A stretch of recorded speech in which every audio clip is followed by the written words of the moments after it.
Okay, guys, there's a site we haven't seen in a while. We're out here getting ready to work. We got our activator, our catalyst. Junior bought me some spray prep. Either I bought it for himself and hasn't told me yet.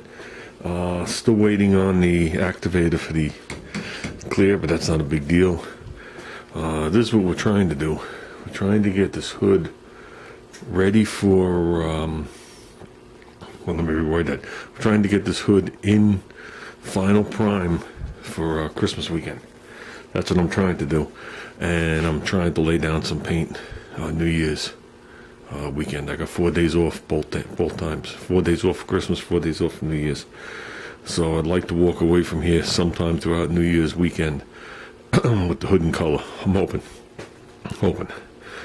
If not, we'll just keep moving on. We do have other things we have to do. We are going to do a video on putting the MSD box back in. I also have to do this valance as well as the hood. I would be happy if the hood is in final prime and the bottom's painted white. That would be nice. But we're going to try and see what we could do, because the valance has to go 3 colors as well as the top of the hood. Not worried about the scoop at this point. That's a separate thing.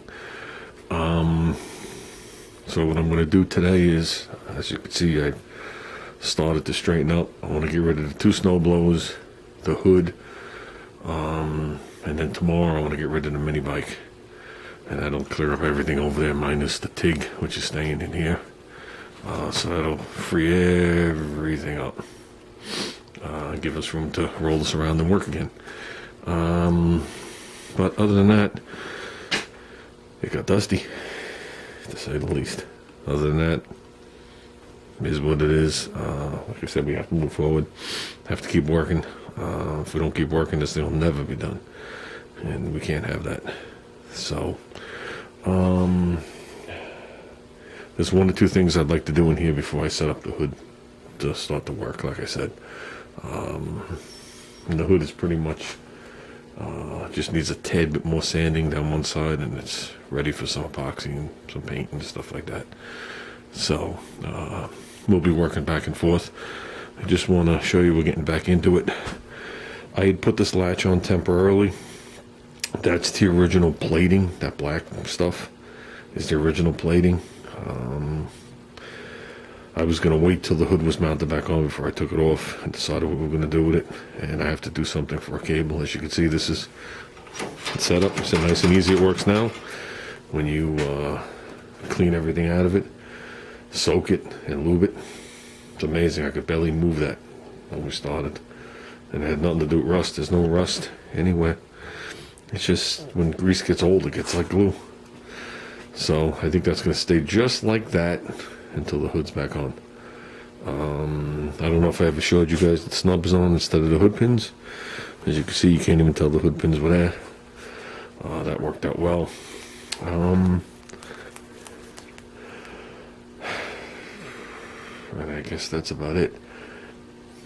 Not sure what I'm doing with the hood release yet. Obviously, I'm not leaving that. I don't know if I want to go through the complications of bringing it all the way into the car, but with that I have to bring it somewhere. So if I do bring it into the car, it might be a universal one, and the thing might just be hidden somewhere where you just pull it.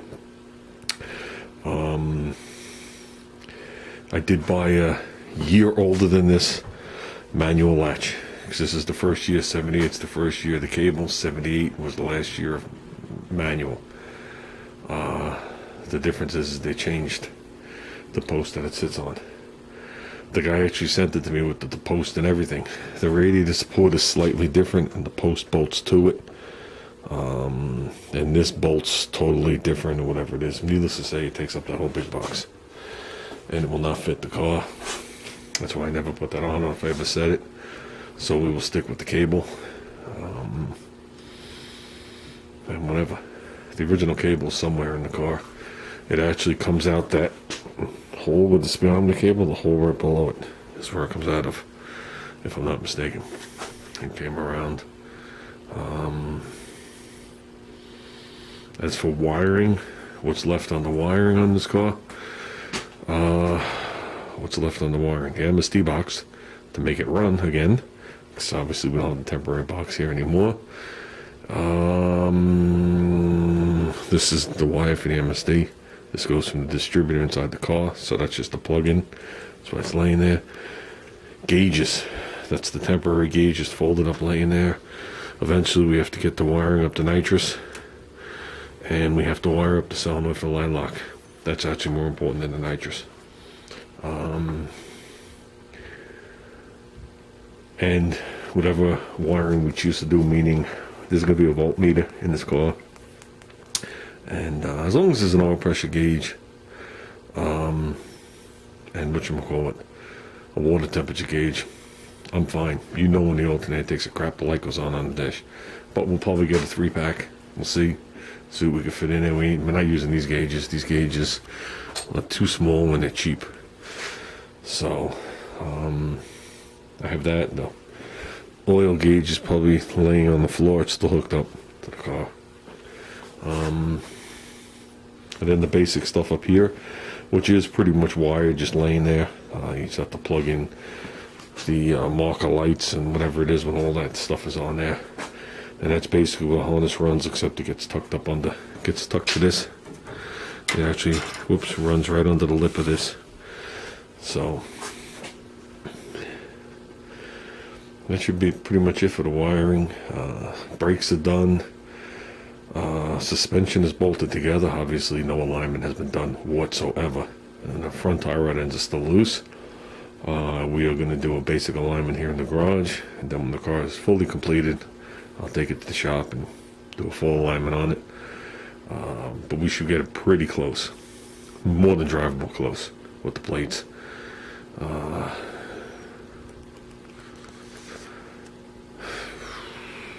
And then just some odds and ends. A lot of stuff has to be reassembled.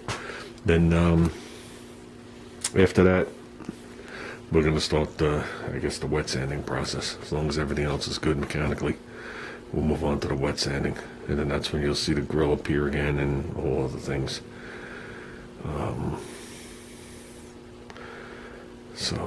Well, that's pretty much the update on the car. We will be firing it up again, probably within this week. That's another thing. We have to hook up the fuel line to the fuel pump over here and hook up the fuel line to the tank in the back. We've yet to do that.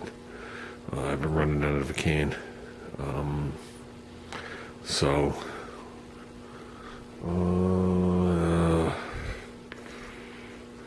That's gonna be it, guys. So I'm probably gonna take a little bit of a break, hit the Udizzy show. Then after the Udizzy show, I'm gonna come out. I'll get rid of the 2 snow blowers into the shed, and I'll load up the hood and some miscellaneous stuff into the car for a trip to the storage unit. And then the mini bike will be its own trip, probably on Monday, because I'm gonna need a hand getting that back out so I don't scratch it and destroy it. And the whole area will be clear again, like I said. So now I'm just rambling. Okay, guys, with that, I guess I'm out of here. And no answer on that yet. Obviously, it hasn't been long enough for the welder.